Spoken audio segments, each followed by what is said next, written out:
Hi friends, ఈరోజు ఒక చిన్న మ్యాటర్ చెప్తాను వినండి, నవ్వకండి, ఓకేనా? ఏంటంటే నేను పొద్దున ఉల్లిగడ్డ ఆయన వచ్చిందనమాట. అయితే ఒక 2 days ముందు ఏమైందంటే ఎల్లిపాయలు ఆయన వచ్చింది. ఆయన వస్తే ఆయన 100కి 150 రూపాయలు, 100కే 100 రూపీస్కి ఏమన్నాడంటే కిలోన్నర 100 రూపీస్ అన్నాడు.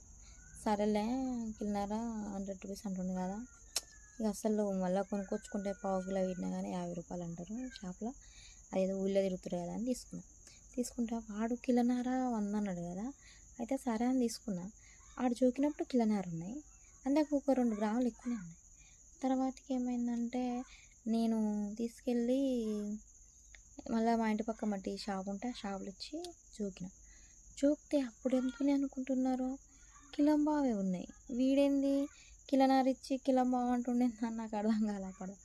సరేలే, ఏమో ఇక ఆడు కాంట తాపు జోగిండో ఆడు లాభం కోసం ఆడు చూసుకున్నాను అనుకుని సరి చేయకుండా సప్పు లేకుండా ఉందన్నమాట. అయితే ఒక 3 days తర్వాతకి అది ఈరోజు అనమాట. అయితే ఏమైందంటే ఉల్లిగడ్డలు వచ్చాడు. ఆడు 100కి 5 కిలోలు అన్నాడు.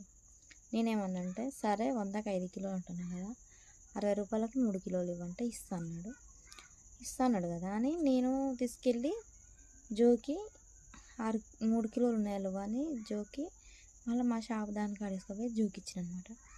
అయితే దీనిలో ఏముంది తెలుసా, వాంది బాగానే ఉంది కంట తెచ్చిన ఆయనది, కానీ మా ఇంటి పక్క మటు ఉన్న దానిది బాగాలేదు. ఏమైందంటే ఆ కాంట ఈ 3 కిలో వేసుకుపోయి దరాద మీద పెట్టి జోకితే 8 కిలోలు చూపిస్తుంది అది.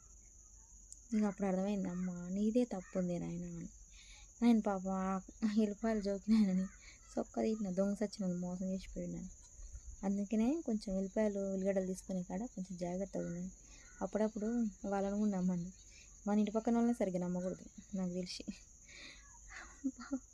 మోసపోయినంటే అక్కడ అప్పుడప్పుడు మోసపోవడం సహజం. ఎందుకంటే కూరగాయల వాళ్ళని మనం అంటాం, తిడతాం, అది ఇది అంటాం. కొంతమంది మంచికి ఇస్తారు, కొంతమంది ఇట్లనే చేస్తారు. కాబట్టి చూసి తెచ్చుకోండి, ఓకేనా? Bye friends.